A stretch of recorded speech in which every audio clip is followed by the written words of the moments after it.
નમસ્કાર વિદ્યાર્થી મિત્રો, કેમ છો? આપણે ફરી હાજર છીએ બાયોટેકનોલોજી ચેપ્ટર નંબર 5 નું લેક્ચર 3 લઈને. આપણે અત્યાર સુધી જોયું મેન્ડલના એક સંકરણનો પ્રયોગ, એની અંદર પ્રભુતાનો નિયમ અને વિશ્લેષણનો નિયમ, એની મર્યાદા, અપૂર્ણ પ્રભાવિતા અને સહપ્રભાવિતા. તમારા ચોપડીની અંદર એક સ્પેશિયલ કેસ આપેલો છે જેને તમને બહુવૈકલ્પિક કારકોના ટોપિકમાં આપેલો છે, પણ એ ટોપિક શું છે, એ કેસ શું છે, તમારે એ સમજવો જરૂરી છે. તો એમાં એવું આપેલું છે કે વટાણાના છોડ છે કે જેની અંદર સમયુગ્મી પ્રભાવી જનીન ધરાવતા આવા જનીન છે અને બીજા કોઈ જનીન છે સ્મોલ બી. હવે કેપિટલ બી જે દર્શાવે છે એ શું દર્શાવશે? પ્રભાવીપણા. અને સ્મોલ બી જે દર્શાવે એ શું દર્શાવે? પ્રચ્છન્નપણું. ઓકે, કેપિટલ બી જે છે એ શું ધરાવે છે અથવા તો એનું કાર્ય શું છે, એ જનીનનું લક્ષણ શું છે?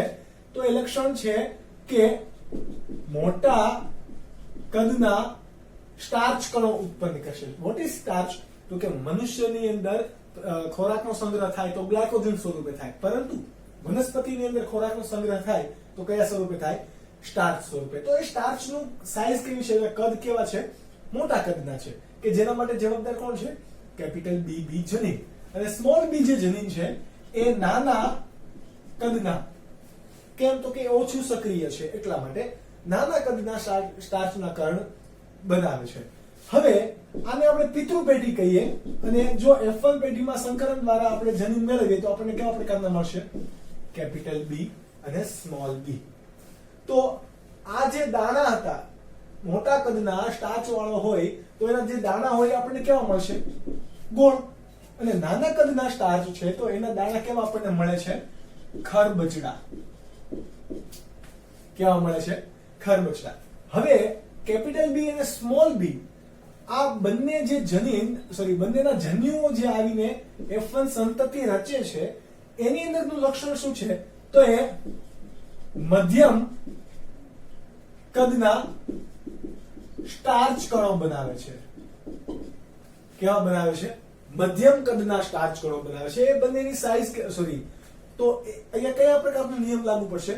અપૂર્ણ પ્રભુતા કે પછી સહપ્રભાવિતા? ઓકે, તો તમારા માટે થશે કયો? તો કે અપૂર્ણ પ્રભુતા. કેમ? તો કે કેપિટલ બી એનું કામ શું હતું? મોટા કદના. અને અહીંયા કેવા છે? નાના કદના. સંપૂર્ણ રીતે કેપિટલ બી એ પ્રભાવી છે નહીં, સંપૂર્ણ રીતે સ્મોલ બી પણ એ પ્રભાવી છે નહીં. બંને કેવા છે? અપૂર્ણ રીતે પ્રભાવી છે. પરંતુ આ લક્ષણની વાત કરે તો દાણાની સાઈઝ તમે જો વાત કરવા જાઓ તો એ કેવી મળશે? બંનેના મધ્યમ કદની. અને આ મધ્યમ કદની મળે તો એની અંદર પણ કોનો ભાગ છે? કેપિટલ બી અને સ્મોલ બી. તો આ તમારો સ્પેશિયલ જે કેસ છે એ શાના માટેનો થશે? અપૂર્ણ પ્રભુતા માટેનો. આ હતું આપણે અપૂર્ણ પ્રભુતાની અંદર એક ટોપિક ઉમેરવા જેવો એની વાત.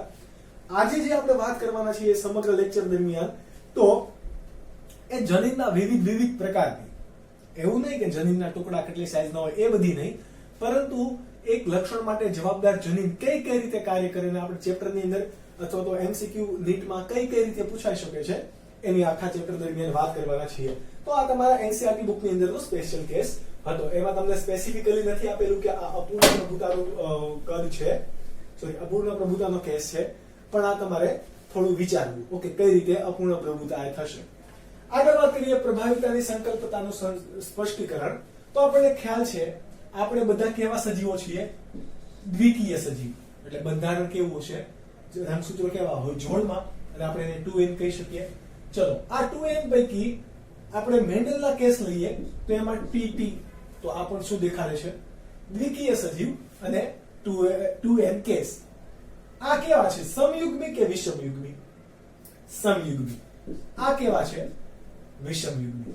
ચલો, સમયુગ્મી આપમાં આપણને ખબર છે કે એની અંદર લક્ષણો હશે તો બંને પ્રભાવી હશે તો પ્રભાવીપણાના લક્ષણો દર્શાવશે, અને બંને સમયુગ્મી પ્રચ્છન્ન હશે તો પ્રચ્છન્નપણાના લક્ષણો દેખાડશે. પરંતુ વિષમયુગ્મી કેસ અત્યારે આપણા માટે ઇમ્પોર્ટન્ટ છે. કેમ વિષમયુગ્મી? તો કે લક્ષણોની અંદર જો નવાપણું આવતું હોય તો આપણને ખબર છે ભિન્નતા કોના કારણે આવે? લિંગી પ્રજનનને કારણે. અને લિંગી પ્રજનનની અંદર સ્પષ્ટ નથી હોતું કે ફક્ત ને ફક્ત સમયુગ્મી જ બનશે, ફક્ત ને ફક્ત વિષમયુગ્મી બને, આવું સ્પષ્ટ હોતું નથી. જેમ કે આપણા માદાની અંદર, મનુષ્યમાં માદાની અંદર જનીન કેવું હોય? કેપિટલ XX અને નરની અંદર હોય કેપિટલ XY. ઓકે, તો જરૂરી છે કે દર વખતે XX જ આવે? નથી જરૂરી. ઘણીવાર XY પણ બને, તો કે નર પણ બને. એટલે નર કે માદા બનવાની સંભાવના હંમેશા કેટલી હોય? 50%. ઓકે, આવા MCQ તમને પૂછશે અને આ લેક્ચર્સના વિડિયોની જે લાસ્ટમાં અથવા તો ડિસ્ક્રિપ્શન બોક્સની અંદર હું એક લિંક આપી દઈશ કે જેમાં તમે આ ટોપિક સુધી, આપણે દ્વિસંકરણના પ્રયોગ સુધીના જેટલા પણ MCQ, જે વિવિધ પ્રકારના MCQ છે એ NCERT માંથી કે CBSE PMT માંથી કે NEET માં જેટલા પૂછાયેલા છે એ બધા MCQs છે, તો તમારે સોલ્વ કરવાના રહેશે. તો એમાં કદાચ આ MCQ આવી જશે. હવે તમારે માનો કે તમને કોઈ એવો ક્વેશ્ચન્સ પૂછે છે કે તમારી સંતતિનું પ્રથમ બાળક કેવું છે? નર છે. તો બીજું બાળક નર આવવાની સંભાવના કેટલી? હંમેશા કેટલી હશે? 50%. માદાની પણ સંભાવના કેટલી હોય? 50%. એવું નથી કે એક વખત નર આવ્યું તો બીજી વખત માદા આવે, એવું છે નહીં. અહીંયા કોણ જવાબદાર છે? જનીન જવાબદાર છે. નર પણ આવી શકે અને માદા પણ આવી શકે. હવે એને કેટલાનું બાળક છે એની સાથે કોઈ લેવા દેવા છે નહીં.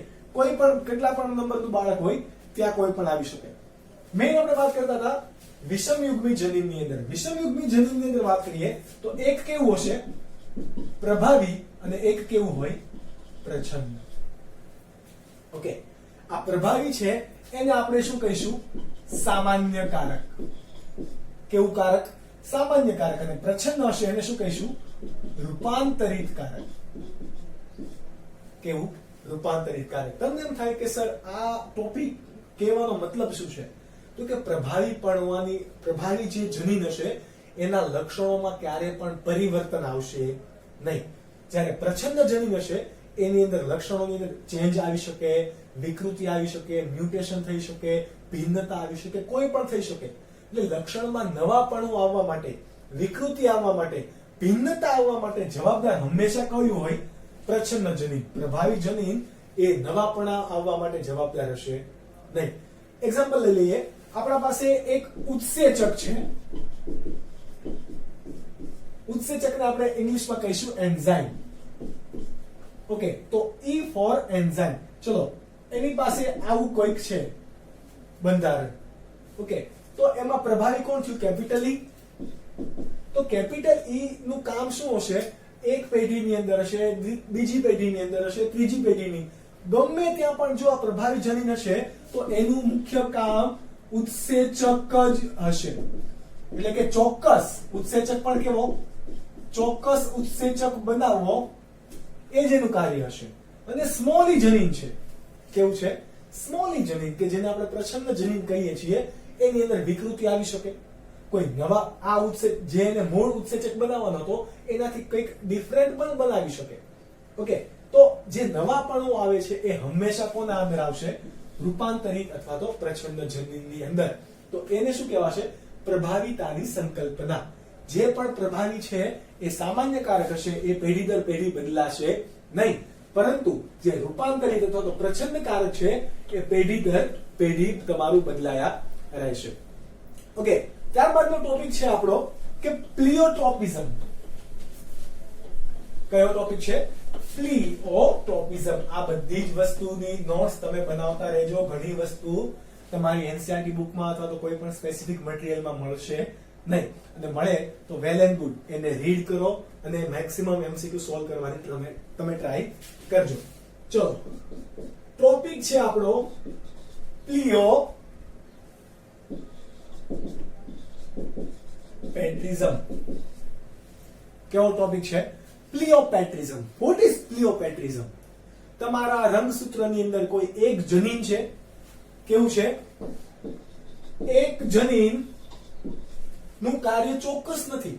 માનો કે તમારા એક જનીન છે એનું એનું કાર્ય છે તમારા આંખના કાળા રંગ અથવા તો આંખની કીકીના કાળા રંગ માટેનું જવાબદાર જનીન જે છે, એનું એક જનીન તમારા બીજા પણ કઈ કાર્ય કરતા હશે. જેમ કે તમારી ત્વચાના રંગ માટે પણ કદાચ કાર્ય કરતું હોય, વાળના રંગ માટે પણ કાર્ય કરતું હોય. જો એક જનીન બે કે તેથી વધુ લક્ષણ માટે જવાબદાર હોય તો એવી ઘટનાને શું કહેવાય? પ્લિયોપેટ્રિઝમ. શું કહેવાશે? પ્લિયોપેટ્રિઝમ. હવે જે જનીન છે એ જનીનને શું કહેવાશે? પ્લિયોપેટ્રિક જનીન. શું કહેવાશે? પ્લિયોપેટ્રિક જનીન. ઓકે, આ વસ્તુ તમારા માટે ઇમ્પોર્ટન્ટ છે. આવું ક્યાં ક્યાં પોસિબલ છે? તો કે એક્ઝામ્પલ તમને આપું. પહેલું એક્ઝામ્પલ લ્યો. તમારી પાસે ફળમાંથી છે જે છે તમારી ડ્રોસોફિલા. ડ્રોસોફિલા મેલેનોગેસ્ટર. આ તમારી ફળમાંથી, એનું સાયન્ટિફિક નામ તમે ઓલરેડી ભણી ગયેલા છો, ડ્રોસોફિલા મેલેનોગેસ્ટર. ઓકે, આ ડ્રોસોફિલા જે છે, આ ડ્રોસોફિલાને તમારે આનુવંશિકતા, જનીન અથવા તો ભિન્નતા કે બાયોટેકનોલોજીની જ્યારે પણ વાત આવે તો મેક્સિમમ કોના ઉપર એક્સપેરિમેન્ટ થયેલા છે? ડ્રોસોફિલા ઉપર. કેમ? તો કે એનું જીવન ચક્ર નાનું છે અને વધારે પ્રમાણમાં સંતતિ આપે છે. એટલે શોર્ટ ટાઈમની અંદર આપણે લક્ષણોની પેઢી દર પેઢી જો તપાસ કરવી હોય તો કોણ ઈઝી પડે? ડ્રોસોફિલાનો યુઝ કરવામાં આવે. એટલા માટે આપણે ડ્રોસોફિલા અહીંયા પણ એક કેસની અંદર લઈએ તો કે ડ્રોસોફિલાનું એક સમજાત સ્થિતિ હોય. સામાન્ય સ્થિતિની અંદર એક જનીન છે. કેવું જનીન હશે? તો કે પ્રચ્છન્ન જનીન છે. ડ્રોસોફિલાનું એક સમજાત સ્થિતિની અંદર પ્રચ્છન્ન જનીન એ એક કામ કરે છે તો કે અવશિષ્ટ પાંખો ઉત્પન્ન કરે છે. સામાન્ય પાંખો નહીં, પરંતુ પાંખોની અંદર કંઈક ભિન્નતા પણ, અલગ પ્રકારની એક પાંખો ઉત્પન્ન કરવા માટે જવાબદાર કોણ છે? પ્રચ્છન્ન જનીન. એનું એ જ જનીનનું બીજું પણ કાર્ય છે. કયું કયું કાર્ય છે? તો કે દ્રઢલોમ બનાવવા. તમને ખબર છે દ્રઢલોમ કોને કહેવાય? ઓકે, તો કે એકદમ વજ્ર જેવા હોય, મજબૂત, અણીદાર હોય, એ બધા ભાગને શું કહેવાશે? દ્રઢલોમ. જે તમારા ભુજા, આપણે વંદાની અંદર વાત કરી ગયા કે મુખાંગોની અંદર પણ શું હોય? દ્રઢલોમ હોય, વગેરે વગેરે. હજી એનું એક કાર્ય છે તો કે શુક્ર સંગ્રહાશય ની રચનામાં પણ કોણ કાર્ય કરે છે? એનું એ જ જનીન. અને હજુ ઓછા ઈંડા મૂકે.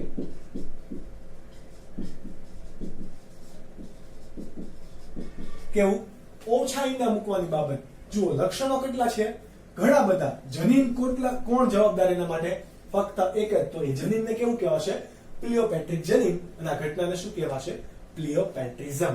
ત્યારબાદ આપણે કેસ લઈએ. આપણને ખ્યાલ છે કે મેન્ડલે કરેલા 7 લક્ષણોના પ્રયોગ ફક્ત કેટલા જનીન પર જોવા મળેલા? 4 પર જ જોવા મળેલા.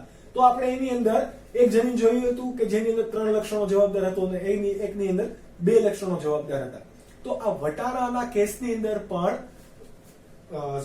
પુષ્પના રંગ માટે, શીંગના આકાર માટે, બીજના દાણા માટે વગેરે વગેરે જે લક્ષણો છે એ બધા માટેનું જનીન બધા લક્ષણો માટેનું જનીન ફક્ત ને ફક્ત એક જ જનીન છે, વધારે જનીન છે નહીં. જે આપણે ઓલરેડી લેક્ચર નંબર 1 ની અંદર ભણી ગયા કે જે બ્લિટિક્સે સાબિત કરેલું. ઓકે, હજુ એક છે માનવની અંદર આપણે જોઈએ. ઓકે, આપણે બીજો કેસ અહીંયા આપશું વટાણામાં. ઓલરેડી જે તમે ભણી ગયેલા છો એ તમને એમસીક્યુ માં પૂછાય તો એ કયો ઘટના છે? પ્લિયોપેટ્રિઝમ. બીજી ઘટના આપણે મનુષ્યની અંદર આપે તો મનુષ્યની અંદર જનીનિક ખામી છે જે છે sickle cell anaemia. Sickle cell anaemia. આ સિકલ સેલ એનિમિયા વિશે તમે ડિટેલની અંદર આ ચેપ્ટરની અંદર જ એન્ડમાં ભણશો. એને કઈ રીતે ઉત્પન્ન થાય, કઈ રીતે એ જનીનિક ખામી છે, એના લક્ષણો શું શું હોય વગેરે વગેરે. પરંતુ આપણે અહીંયા વાત કરીએ કે સિકલ સેલ એનિમિયા માટે જે જવાબદાર જનીન છે એને આપણે હિમોગ્લોબિન SB વડે દર્શાવીએ. આ રીતે આપણે દર્શાવીએ. ચલો, કોઈ પણ આ જનીન એ કોના માટે જવાબદાર છે? તો કે એ હિમોલાઇટિક એનિમિયા માટે પણ જવાબદાર છે. હિમોલાઇટિક એનિમિયા એટલે કે સિકલ સેલ એનિમિયા જ. કારણ કે એનિમિયા જે છે એ હિમોગ્લોબિનની ઉણપ અને ખામીને કારણે, હિમોગ્લોબિન માટે જવાબદાર જનીનની ખામીને કારણે આવે છે. એટલે માટે એને કહેવાય છે હિમોલાઇટિક એનિમિયા. ઓકે, અને બીજું એનું કામ શું છે?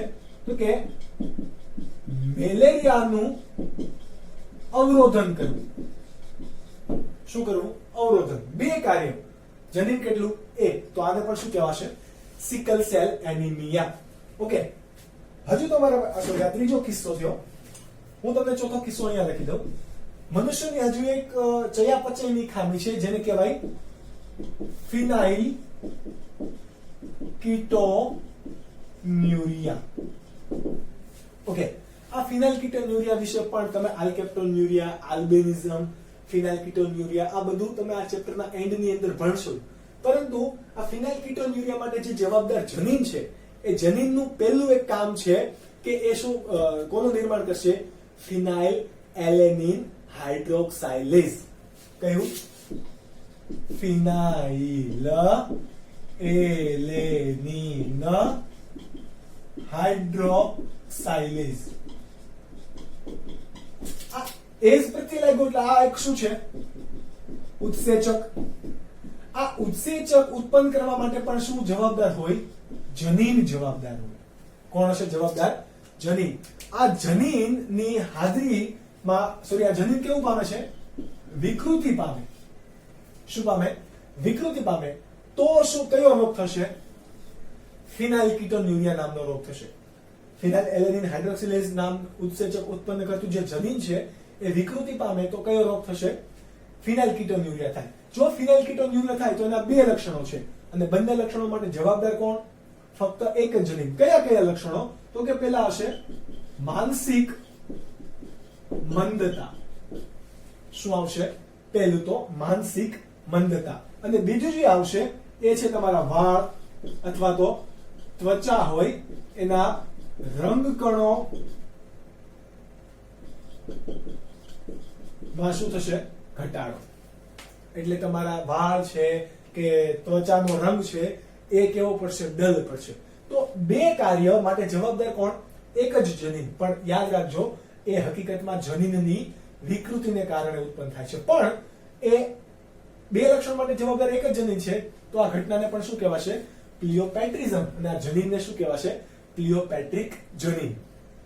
ઓકે, હવે આપણે આગળના ટોપિકની વાત કરીએ તો કે એ છે બહુ વૈકલ્પિક કારકો. તમે આ બધી જ નોટ્સ બનાવતા રહેજો. મોસ્ટલી આ એનસીઈઆરટી બુકની અંદર બધું જ નહીં હોય. ઓકે, હું ક્યારેક બોર્ડ ઉપર બધું ડ્રો ના પણ કરું તો પણ તમારે જે વિડીયોને પણ સ્લો કરીને એક વખત નોટ્સ બનાવતી રહેવી અને મેક્સિમમ તમે એનસીઈઆરટી બુક્સનો યુઝ કરજો વાંચવા માટે. અને એમસીક્યુ સોલ્વ કરવાનું રાખજો. આ ચેપ્ટરમાંથી એમસીક્યુ બહુ જ ઇમ્પોર્ટન્ટ છે અને આ વિડીયોના ડિસ્ક્રિપ્શન બોક્સની અંદર પણ હું અમુક એમસીક્યુ તમને આપી દઈશ કે જે તમારે સોલ્વ કરવાના રહેશે. હું એ લેક્ચર નંબર કોઈ આગળના લેક્ચરની અંદર હું એને તમારી પાસેથી સોલ્યુશન માંગીશ અને સોલ્વ કરાવીશ. ઓકે, પણ બેટર છે કે તમે એક વખત જાતે ટ્રાય કરો. આગળનો ટોપિક છે આપણો બહુ વૈકલ્પિક કારકો. કાલે આપણે વાત કરતા હતા જ્યારે આપણે સહપ્રભાવિતાની વાત કરતા હતા. કોને કહેવાય બહુ વૈકલ્પિક કારકો? એક લક્ષણ માટે અથવા તો કોઈ એક લક્ષણ માટે જવાબદાર કારકોની સંખ્યા બે નહીં પણ કેટલા હોય? બે થી વધારે હોય તો એને શું કહેવાશે? બહુ વૈકલ્પિક કારકો. આપણને ખ્યાલ છે બહુ વૈકલ્પિક કારકો આપણે કોની અંદર ભણી ગયા? એ બી ઓ રુધિર જૂથ.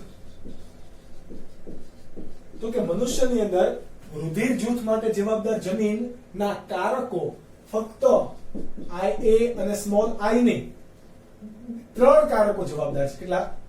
3. તો આને શું કહેવાશે? બહુ વૈકલ્પિક કારકો. આ 3 કારકો છે. જનીન કયું છે? એક. જો વધારે જનીન હોય તો એને શું કહેવાશે? બહુજનીનિક. પરંતુ આ બહુજનીનિક નથી. આ કેવું છે? બહુ વૈકલ્પિક કારકો છે. ઓકે, એના આ એક જનીનના કેટલા કારકો છે? 3 કારકો. આપણે કાલે સહપ્રભાવિતાની અંદર ઓલરેડી આની વાત કરી લીધી. હવે આ ટોપિકની અંદરથી તમને જે મેઇન વસ્તુ પૂછે એ પૂછવા જેવું છે કે તમારા પિતૃનું બ્લડ ગ્રુપ ફલાણું ઢીકડું પૂછવું હોય, એટલે કે સપોઝ કે કોઈકનું બ્લડ ગ્રુપ છે O અને તમારા પપ્પાનું બ્લડ ગ્રુપ છે A, તો તમારી અંદર બ્લડ ગ્રુપ કયું આવી શકે? તો એ પણ કોના આધારે નક્કી થશે? આ બહુ વૈકલ્પિક કારકોના આધારે. અહીંયા આપણે પોસિબિલિટી વિચારવાની છે અને આમાંથી મોસ્ટલી એકાદો MCQ તમને પૂછે છે જ. તમે ઓલરેડી ભણી ગયા છો કે કોણ કોનું બ્લડ ગ્રુપ ચડાવી શકે, કોને કોનું બ્લડ ગ્રુપ ભણાવી શકાય, તો આપણે ચડાવી શકાય, કોણ કોનું બ્લડ લઈ શકે. તમને ખ્યાલ તો પણ હું તમને શોર્ટ એક નોટ આપી દઉં કે તમારા પાસે 4 બ્લડ ગ્રુપ છે, A B અને O. તો આ બ્લડ ગ્રુપ કોને આધારે અપાયેલા છે? ઓબ્વિયસલી એના જનીનના આધારે તો છે, પરંતુ હકીકતમાં એના ઉપર કયો એન્ટીજન આવેલો છે અને કઈ એન્ટીબોડી આવે છે. ચલો એન્ટીજન ની વાત કરીએ. ચલો એન્ટીજન, તો એ બ્લડ ગ્રુપમાં કયો એન્ટીજન હશે? એ. આની પાસે બી, આની પાસે AB હોય અને આની પાસે કોઈ એન્ટીજન હોતો નથી. ત્યારબાદ આપણે વાત કરીએ એન્ટીબોડીની, તો આની પાસે બી એન્ટીબોડી, આના પાસે એ એન્ટીબોડી, આના પાસે એન્ટીબોડી હોતી નથી અને આના પાસે એ અને બી એન્ટીબોડી હોય. શું આ પોસિબલ છે? તો કે યસ. હવે આના ઉપરથી આપણે શું નક્કી કરતા હોઈએ કે કોણ કોને રુધિર આપી શકે, કોણ કોને દાતા બનાવી શકે? આપણે ઓલરેડી આ ભણી ગયેલા હતા. ક્યાં? તો કે ધોરણ 11 ની અંદર. તમને ખ્યાલ છે કે સર્વગ્રાહી કોણ વર્તે? તો કે આ AB બ્લડ ગ્રુપ કોના તરીકે વર્તે? સર્વગ્રાહી. અને સર્વ દાતા તરીકે કોણ વર્તે છે? હંમેશા O બ્લડ ગ્રુપ. આ તમારો 11માનો ટોપિક છે. પરંતુ આપણે જે અહીંયા MCQ પૂછશે એ જનીનને આધારે પૂછશે, એટલે આને સાઈડમાં કરીને આપણે જનીન ઉપર વધારે ફોકસ કરીએ. આ તમને મેં ખાલી સમરી આપી દીધી રિવાઇઝ માટે. ઓકે, ચલો આપણે એક ચાર્ટ બનાવતા જઈએ જે તમને પણ ઇમ્પોર્ટન્ટ લાગે તો લખવું. જો કે લખવું, તમારા પિતૃ છે A અને પિતૃ B, સોરી પૃતૃ નહીં, કેવું? પિતૃ B અને આ છે તમારે સંતાન. દરેક કિસ્સાની અંદર આપણે શોધીશું કે સંતાનની અંદર બ્લડ ગ્રુપ કયું હોઈ શકે, એની પોસિબિલિટી કઈ કઈ હોઈ શકે. તો હું બ્લડ ગ્રુપનો એક આખો તમને ચાર્ટ આપી દઉં છું. ઓકે, OOO, ત્યારબાદ આપણે લઈએ એક AB, સોરી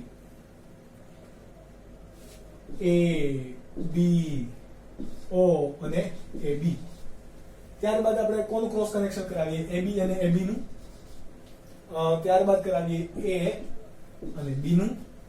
ત્યારબાદ કરાવી લઈએ B અને B નું, સોરી A નું થઈ ગયું. યસ, ઓકે, AB AB આવી ગયું, A AB B AB. આ તમારી બધી થઈ ગઈ પોસિબિલિટીઝ. કેટલી છે તમારી પાસે? 4 અને 4 8 અને 1 9. આ 9 પોસિબિલિટીઝ માંથી તમને પૂછશે કે તમારે તમારા પિતૃનું બ્લડ ગ્રુપ સપોઝ કે O છે, તમારા બીજા પિતૃનું બ્લડ ગ્રુપ કયું છે? A છે. તો તમારું બ્લડ ગ્રુપ કયું હોઈ શકે? કઈ રીતે આ MCQ સોલ્વ થશે? એક વખત તમે ફ્લો ચાર્ટ ઉપર સમજી લેજો, એટલે તમને ક્યારેય પણ આવો MCQ પૂછો એટલે કોઈ પણ તકલીફ પડે નહીં. ચલો વાત કરીએ. આપણે સંતાનનું શોધવાનું છે બ્લડ ગ્રુપ. ઓકે, તો આપણે બધી જ પોસિબિલિટી વિચારશું. બ્લડ ગ્રુપ તમારા પિતૃનું કયું છે? O. એટલા માટે આપણે જવાબદાર જનીન કોણ હશે? Small I. Small I. Okay, ચલો તમારા પાસે પિતૃનું બ્લડ, બીજા કોઈ પિતૃ છે એનું બ્લડ ગ્રુપ કયું છે? A. તો એના માટે પોસિબિલિટી કઈ હોઈ શકે? વિચારો. એક small I A, capital I A. આ બે પોસિબિલિટી હશે કોના પાસે? A બ્લડ ગ્રુપ પાસે. ચલો B બ્લડ ગ્રુપ પાસે IB, કેપિટલ IB અને સ્મોલ I. ઓકે, O છે તો એના પાસે હંમેશા કયું હશે? એક જ પોસિબિલિટી, કોઈ પોસિબિલિટી વધારે છે જ નહીં. અને AB માટે પણ કયું? એક જ. હવે તમારે વિચારવાનું છે કે સંભાવના તમારી અંદર બ્લડ ગ્રુપ આવવાની કઈ છે. તમે વિડીયોને પોઝ કરીને ક્રોસ કનેક્શન કરીને પણ વિચારી શકો છો, તમે જાતે સ્ટડી કરી શકો છો. ઓકે, વિડીયોને પોઝ કરો અને ક્રોસ કનેક્શન કરો. બરાબર, અહીંયાથી એક જન્યુ આવશે, અહીંયાથી એક જન્યુ આવશે. પોસિબિલિટી કઈ છે અને જે કંઈ પણ આવે એને સંતાનના લિસ્ટમાં મૂકતા જાઓ. ઓકે, સૌથી પહેલા આપણે વાત કરીએ O બ્લડ ગ્રુપ તમારા પિતૃનું છે તો એના પાસેથી એક જન્યુ કયું આવશે? I. આપણે અહીંયા જન્યુ બનાવતા જઈએ. ઓકે, એટલે બ્લડ ગ્રુપ આપણને ખબર પડતી જાય. I અને અહીંયાથી કયું આવે? માનો કે IA. એક આ ભાગ, એક આ ભાગ. કયો આવ્યો? બ્લડ ગ્રુપ કયું બન્યું તમારું? A. ચલો હવે બીજી પોસિબિલિટી છે તો કે હા, કયું? આ ભાગ અને આ ભાગ. તો સ્મોલ I, સ્મોલ I. તો બીજું બ્લડ ગ્રુપ તમારું કયું બનશે? O. સમજ પડે છે? ચલો આ ભાગમાં જોઈએ તમે. સ્મોલ I જનીન આવશે, અહીંયાથી કેપિટલ IB આવશે. તો કયું બનશે?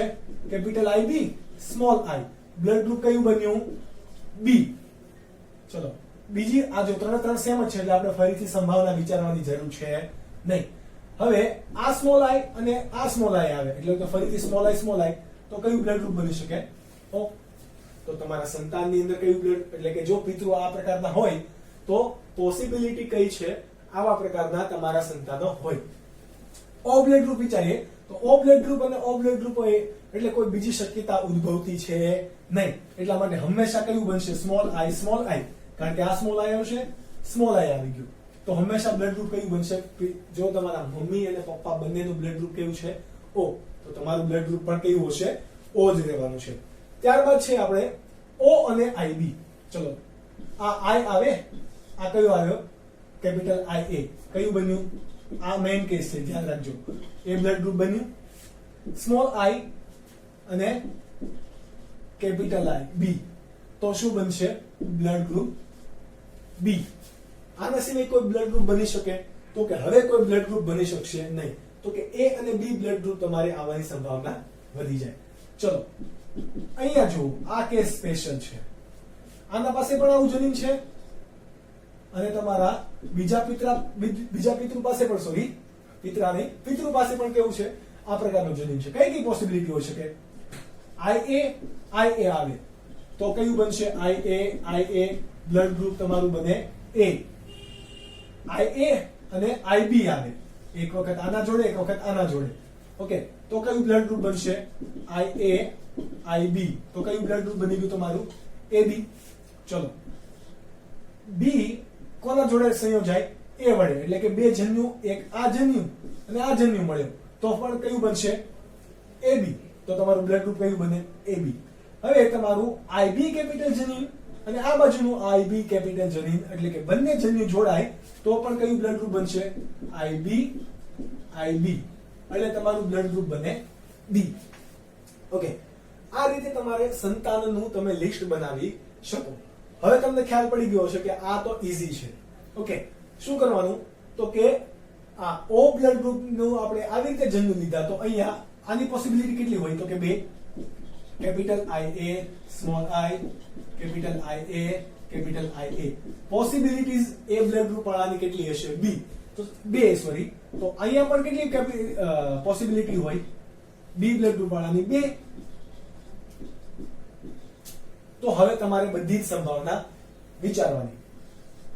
ચલો, એ બ્લડ ગ્રુપ વાળા એક માતૃ છે અને બીજું તમારે બીજા માતૃ છે, સોરી પિતૃ છે, તો એ કયા છે? બી બ્લડ ગ્રુપ વાળા. તો સંતાનની અંદર કયા કયા પ્રકારના બ્લડ ગ્રુપ હોઈ શકે એની સંભાવના કઈ કઈ છે વિચારીએ. કેપિટલ આઈ એ છે, અહીંયાથી કેપિટલ આઈ બી આવે તો બનશે તમારા જન્યુ આવા પ્રકારના. તો તમારું એક તો બ્લડ ગ્રુપ કયું હોઈ શકે? એ બી હોઈ શકે. સ્મોલ આઈ આવે, આ સ્મોલ આઈ આવ્યો તો તમારું બની ગયું બ્લડ ગ્રુપ કયું? ઓ. કેપિટલ આઈ એ આવ્યો અને અહીંયાથી કેપિટલ આઈ બી આવ્યો તો તમારું કયું બનશે? એ બી. આ બાજુથી કેપિટલ આઈ અને આ બાજુથી કેપિટલ આઈ બી તો પણ તમારું કેવું બનશે? એ બી. પણ કેપિટલ આઈ એ અને સ્મોલ આઈ આવી ગયું. કેવો? કેપિટલ આઈ એ અને સ્મોલ આઈ. આ રહ્યો સ્મોલ આઈ, આ કેપિટલ આઈ. તો કેવું બ્લડ ગ્રુપ બનશે તમારું? એ. હવે આ સ્મોલ આઈ અને આ કેપિટલ આઈ બી તો તમારું બ્લડ ગ્રુપ કયું બની શકે? બી. એટલે કે તમે કોઈ પણ બ્લડ ગ્રુપ ધરાવતા હોઈ શકો, આમાં કોઈ ચાન્સ નથી. યસ, RH ફેક્ટરને આપણે અહીંયા ઇન્ક્લુડ નહીં કરીએ કારણ કે આપણે ફક્ત ને ફક્ત ABO રુધિર જૂથની વાત કરીએ છીએ, RH રુધિર જૂથની વાત કરતા નથી. તો તમે આવી રીતે બનાવી શકો. બી હોય અને તમારા માતૃનું, તમારા બંને પિતૃનું બ્લડ ગ્રુપ કયું છે? બી. ઓકે, એક માતૃનું તમારું બ્લડ ગ્રુપ છે એ, બીજાનું છે AB, બીજાનું છે બી, AB. તો આ એટલા ત્રણ બ્લડ ગ્રુપ તમારે હોમવર્કમાં તમારે જાતે કરવા પડશે કારણ કે તમે જ્યાં સુધી તમારી પેનને યુઝ નહીં કરો ત્યાં સુધી હું પણ કંઈ કરી શકીશ નહીં. આ પ્રકારના તમને MCQ બહુ બધા પૂછાશે. હું તમને હમણાં જે MCQ આપવાનો છું એના અંદર પણ આ પ્રકારના બે MCQ છે તો એના ઉપરથી તમને ખ્યાલ આવી જશે કે કઈ રીતે તમને સવાલ પૂછી શકે. હવે ઘણીવાર તમને સવાલ ઊંધા પણ પૂછશે. કેવા પૂછશે? આ બધી નોટ્સ તમે બનાવતા રહેજો. ઓકે, અને હંમેશા સાઈડમાં તમારે સમજૂતી પણ લખી રાખવી. જ્યારે પણ તમને એવું લાગે કે યસ ઇમ્પોર્ટન્ટ ટોપિક છે તો તમારે સાઈડમાં સમજૂતી લખી રાખવી. હવે તમને પૂછે કે તમારું બાળકનું હું તમને એક કેસ આપું. બાળકનું બ્લડ ગ્રુપ છે તમારું એ. કેવું છે? એ. તમારા એક પિતૃ છે, એ પિતૃનું બ્લડ ગ્રુપ આપણે રકમ મુજબ લઈ લઈએ O. તો તમારા પિતૃ બેનું બ્લડ ગ્રુપ હોય કયું શકે, એની સંભાવના કઈ? આવા પણ એટલે કે તમને જે સીધો સવાલ પૂછતા હતા એ હવે ઊંધો સવાલ પૂછે છે. ઓકે, તો તમારે અહીંયા વિચારવાનું ફરીથી. આની કે પોસિબિલિટી કઈ? IA હોઈ શકે અથવા તો IA સ્મોલ I હોઈ શકે. પિતૃ તમારા એક છે O બ્લડ ગ્રુપ, તો એની હંમેશા કઈ હશે? એક જ સિમ્પલ જનીન. ચલો, તમારે આ બન્યું છે એટલે આ બંનેનું ક્રોસ કનેક્શન કરાવીને આ ત્રીજું નથી બનાવવાનું. અહીંયા કયું હોઈ શકે? ક્વેશ્ચન માર્ક છે તો અહીંયા હોય. જો તો વાળી રમત છે, જો આમ તો આમ. ઓકે, વિચારી એ બ્લડ ગ્રુપ બની ગયેલું છે. હવે તમારા એક પિતૃની અંદર કેવું છે? I સ્મોલ I જનીન તો છે, જુઓ તો છે કે નથી? છે. એટલા માટે આ બ્લડ જનીન તો અહીંયા જવાબદાર હશે નહીં. કેમ? તો કે બે માંથી એક જન્યુ છૂટો પડે તો સ્મોલ I જન્યુ તો અહીંયા આવવો જોઈએ, એટલે આ પોસિબલ છે નહીં. આ એક જ પોસિબિલિટી છે, તો એને જ વિચારવાની. ચલો, એક જન્યુ માનો કે અહીંયાથી આવે છે તમારો સ્મોલ I. ઓકે, હું અહીંયા તમને દર્શાવું. સ્મોલ I અહીંયાથી આવે છે. કયો બનવાનો છે તમારો? Capital I. એ કોના પાસેથી આવવાનું છે? બીજા પિતૃ પાસેથી. તો બીજા પિતૃ પાસે કઈ પોસિબિલિટી હોઈ શકે? એ બ્લડ ગ્રુપ હોય તો એની કયું હશે? IA small I. તો આ જન્યુ તમારા બીજા કોઈ પિતૃ પાસેથી આવી શકેલો હોય તો કે યસ, તો તમારા પિતૃની સંભાવના વધી જાય કે એ બ્લડ ગ્રુપ હોય. બીજું આવું કયું બ્લડ ગ્રુપ છે? તો કે AB. AB ની અંદર કેપિટલ IA કેપિટલ IB. તો કદાચ આ જન્યુ પણ આવી ગયેલો હોય તો તમારા પિતૃ પાસેની સંભાવના કેટલી હોય? આ બે બ્લડ ગ્રુપની. એ પણ હોઈ શકે અને AB પણ હોઈ શકે. જો તમને આ રીતે ફાવે તો આ રીતે, નહીં તો તમારે શું કરવાનું? તમને 4 ઓપ્શન આપેલા હોય, 4 ઓપ્શન વડે સંભાવના વિચારવા મળવાની. એક પિતૃ આપેલા છે, ઓકે, પછી 4 ઓપ્શન આપેલા છે, તો 4 ઓપ્શન વડે તમારે શું કરવાનું? સીધું ક્રોસ કનેક્શન કરાવવાનું અને જોવાનું કે બાળકનું એ જે બ્લડ ગ્રુપ બને છે કે નથી બનતું. પરંતુ એના કરતા આ વધારે ઈઝી રહેશે, કારણ કે તમારે 4 વખત ક્રોસ કનેક્શન કરાવવાની જરૂર પડશે નહીં. તો આ છે તમારું બહુ વૈકલ્પિક કારકો અને આના રિલેટેડ તમારા MCQs. હવે જે આપણે ટોપિક ભણવાના છીએ, આ બધું હતું તમારું જનીન. જનીનની વિવિધતા તો તમે જુઓ, એક જનીન કેટલું બધું આમ જીનેટિક્સ કેટલું બધું વાઇડ છે. આપણે એને થોડાકની અંદર સમજી નહીં શકીએ. ઓકે, પણ જેટલું આપણે NCERT સિલેબસ અને NTA નીટ માટે કીધું તો એટલું આપણે કવર કરવાની ટ્રાય કરીશું. બધાની તમે નોટ્સ બનાવતા રહો, મેક્સિમમ MCQ સોલ્વ કરો. ફરીને હું તમને કહું છું કે આ ચેપ્ટર માટે તમારે નીટમાં એવરેજ 5 થી 6 MCQ પૂછાય છે.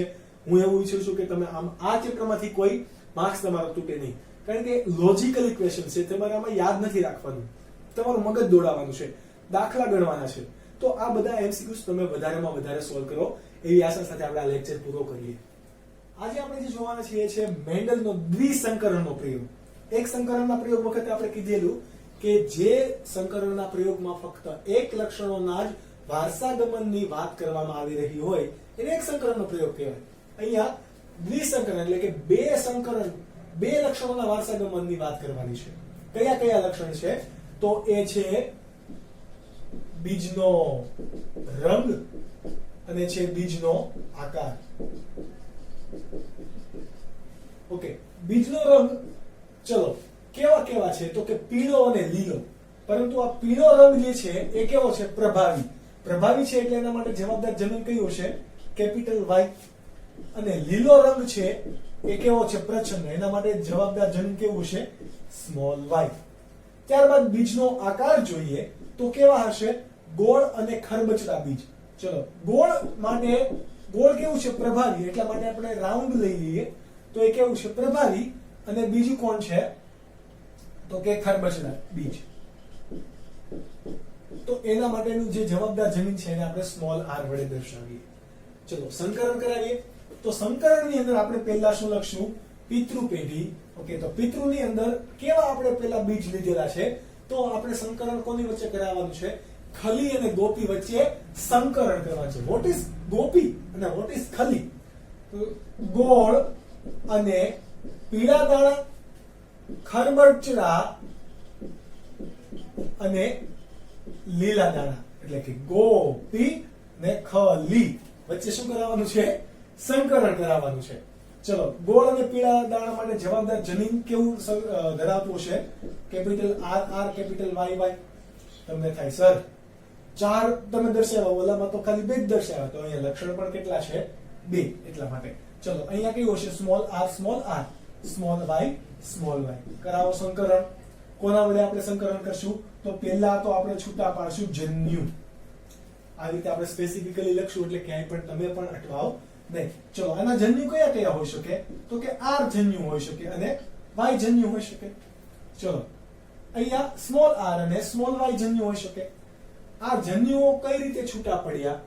તો કે આનો આધાર, કેપિટલ આર નો આધાર એ વાય ઉપર રાખે છે? તો કે નહીં. સ્મોલ આર એ સ્મોલ વાય ઉપર આધાર રાખે છે? તો કે નહીં. આ જન્યુઓ એકબીજાથી મુક્ત છે. કેવા છે? મુક્ત રીતે છૂટા પડશે. એટલા માટે અહીંયા જે નિયમ જે છે, જન્યુ છૂટો પડવાનો નિયમ, એને કેવા છે? મુક્ત વિશ્લેષણનો નિયમ. ધ્યાન રાખજો, કયો નિયમ? મુક્ત વિશ્લેષણનો નિયમ. પ્રયોગ નંબર 1 એટલે કે મેન્ડલના એક સંકરણના પ્રયોગની અંદર આપણે ફક્ત વિશ્લેષણનો નિયમની વાત કરી હતી. અહીંયા વાત કરીશું મુક્ત વિશ્લેષણનો નિયમ. પરંતુ હજુ પણ આપણે મુક્ત વિશ્લેષણનો નિયમ આગળ વાત કરીશું, ચર્ચા કરીશું. ઓકે, આ કેપિટલ આર છે. ચલો, જન્યુ છૂટા પડી ગયા, સંકરણ રચો તો શું બનશે? Sorry, capital R small Y, small R capital Y. આ શું થયા? તમારા 2 જન્યુઓ પડ્યા. આ જન્યુઓનું જન્યુઓ છૂટા પડીને તમારા આ શું થયું? F1 પેઢી મળી તમારે.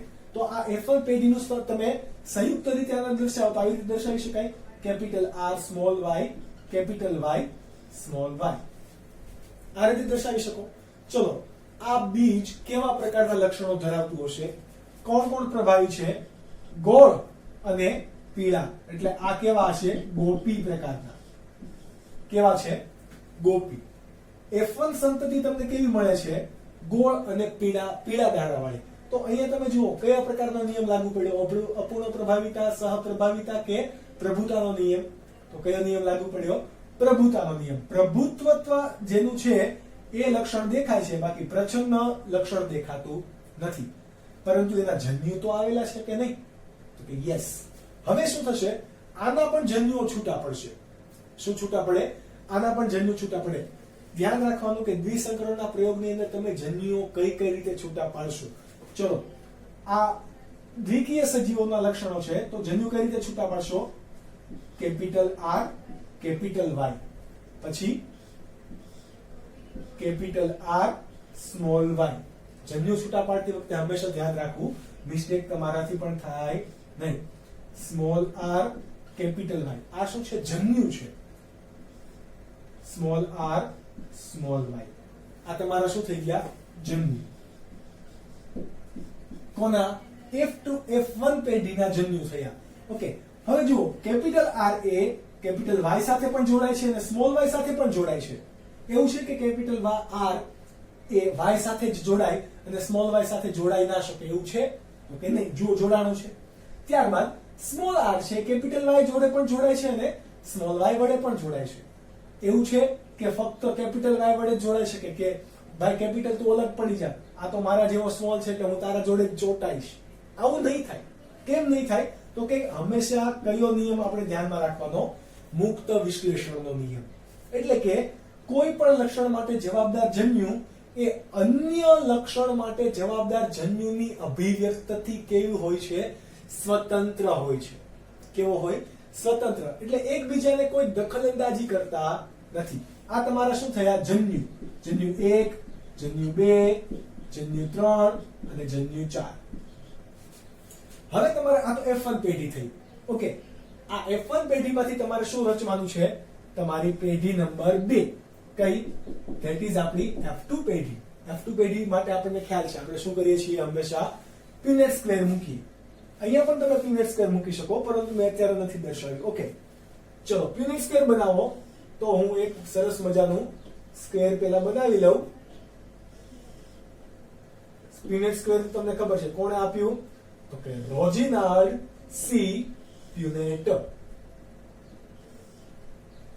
તમારે પ્યુનેટ સ્ક્વેર હંમેશા જો એનસીઆરટી ગુજરાત બોર્ડ માટે પૂછે તો પેન્સિલથી ડ્રો કરવું કે જેનાથી મારી જેવું ગરબડ તમારે ના થાય. ઓકે, હવે આપણે ખબર છે કે પ્યુનેટ સ્ક્વેર ની અંદર એક બાજુએ કોના જન્યુ લખવાના, તો એક બાજુએ નરના જન્યુ લખો, તો એક બાજુએ માદાના જન્યુ લખવાના. ચલો જન્યુ આ રહ્યા આપણા, ચલો લખીએ. આ બાજુ capital R capital Y, capital R capital Y. હંમેશા જ્યારે તમારે આવા પ્રકારના સવાલને થિયરેટિકલી લખવો હોય ત્યારે સિમ્પલી તમે કઈ રીતે લખી શકો એ તમારે જોવાનું. 4 જન્યુ છે, એકને અહીંયા મૂકતું જવાનું, એકને અહીંયા, એટલે તમારે બીજું વિચારવાની જરૂર પડે નહીં.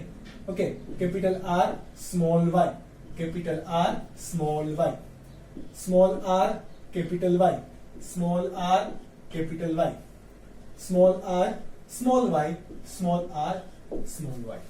આ તમારા થઈ ગયા જન્યુનું નિર્દેશન. હવે જન્યુ જોડાય અને શું આપે? તો કે નવા સજીવ આપશે.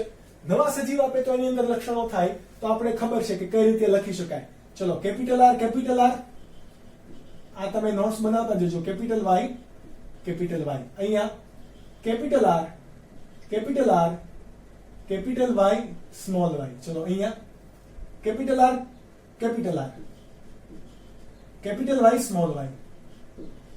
આવા પ્રકારનું થયું. અહીંયા જોયો capital R small R, capital Y થયા. ઓકે, અહીંયા જોઈએ કેપિટલ આર સ્મોલ વાય. ધ્યાનથી જોજો. આ બાજુ જોઈએ તો capital R small R, capital Y. આ પ્રકારે જન્યુઓ જોડાશે અને આ તમારે લખવા પડશે. બોર્ડની અંદર પણ સવાલ પૂછાય, દ્વિસંકરણનો પ્રયોગ બહુ મોસ્ટ આઈએમપી સવાલ છે, તો એમાં પણ પૂછી શકે. આ બાજુ કેપિટલ આર સ્મોલ આર, હંમેશા તમારે કેપિટલ ને પહેલા લખવાનું પ્રાધાન્ય આપવું. Okay, capital Y small Y. હંમેશા તમારે જોવાનું કે વચ્ચેની જે લાઈન છે એની અંદર જન્યુ બધા સમાન રહેશે અને મેક્સિમમ માત્રામાં મળશે. કેવા મળશે એ જન્યુ? તો કે જે તમારી F1 પેઢીની અંદર હતા એ. આ થોડી શોર્ટકટ ટ્રીક છે જે તમે પણ અજમાવી શકો. પણ જ્યારે તમારી F1 પેઢી કંઈક આવા પ્રકારની હોય અને જન્યુ 4:4 નો રેશિયો તમે જુઓ 1:1:1:1 મળેલો છે, તો કે યસ, દરેકની ટકાવારી કેટલી છે? 25% એનો રેશિયો તમને જોવા મળે. આવા પ્રકારના જન્યુ હોય ત્યારે તમે આ વસ્તુ શોર્ટકટ ટ્રીકની અંદર યુઝ કરી શકો અને એનસીઆરટી અથવા ગુજરાત બોર્ડના સવાલ માટે પણ તમે આ રટ્ટા મારીને નહીં પરંતુ સ્માર્ટ વર્ક કરીને શીખી શકો. તો વચ્ચેની લાઈન હોય એને લખી દેવાનું. જો આ રીતે કેપિટલ આર હંમેશા કેવું રહેશે? એ સેમ જ રહેશે. ઓકે, ત્યારબાદ અહીંયા ફરીથી વિચારો. Capital R small Y small Y. આ બાજુ કેવું હશે? Capital R small Y, sorry, capital R small Y. આમાં કઈ વિચારવા જેવું તમારા પાસે રહેશે નહીં. તો કે આ ઘટક અને આ ઘટક કેવા રહેશે? સમાન. જેવી રીતે અહીંયા અને અહીંયા જુઓ કેવા છે? સમાન. આ ઘટક એક અલગ રહેશે. તો આ કયું છે? Small R capital Y. Okay, કે જે આનું કેવું છે? તદ્દન વિરોધી. અહીંયા બંને કેપિટલ આર છે, અહીંયા બંને સ્મોલ આર છે, અહીંયા બંને સ્મોલ વાય છે, અહીંયા બંને કેપિટલ વાય છે, તો એ બંને અલગ અલગ રહેશે. તો આ બધી શોર્ટકટ ટ્રીક છે. ત્યારબાદ small R capital Y small Y. અહીંયા પણ small R capital Y small Y. જો આ બંનેના બંધારણ સેમ, આ બંનેના બંધારણ સેમ. તો આ વસ્તુ તમારી નજરની અંદર ઝડપથી આવવી જોઈએ. અને આની અંદર બધા પ્રભાવી છે તો હંમેશા છેલ્લાની અંદર કેવા હશે? બધા જ પ્રચ્છન્ન. તમે જોઈ શકો small R small Y. Okay, આ શું થયું? તમારા જનીન બંધારણ. આને કહેવાય તમારા જીનોટાઇપ્સ. પરંતુ લક્ષણ સ્વરૂપ કેવા? લક્ષણ સ્વરૂપ એટલે કે આપણે જેને ફિનોટાઇપ્સ કહીએ છીએ એનું બંધારણ કેવા હશે? કેવા પ્રકારના તમને દાણા મળે? તો એના માટે ચાવી યાદ રાખવાની. ગોપી, ગોલી, ખપી, ખલી. કેવું? ગોપી, ગલી, ખપી, ખલી.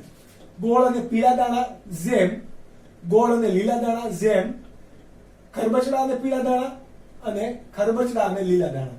આનો રેશિયો કેટલો મળશે?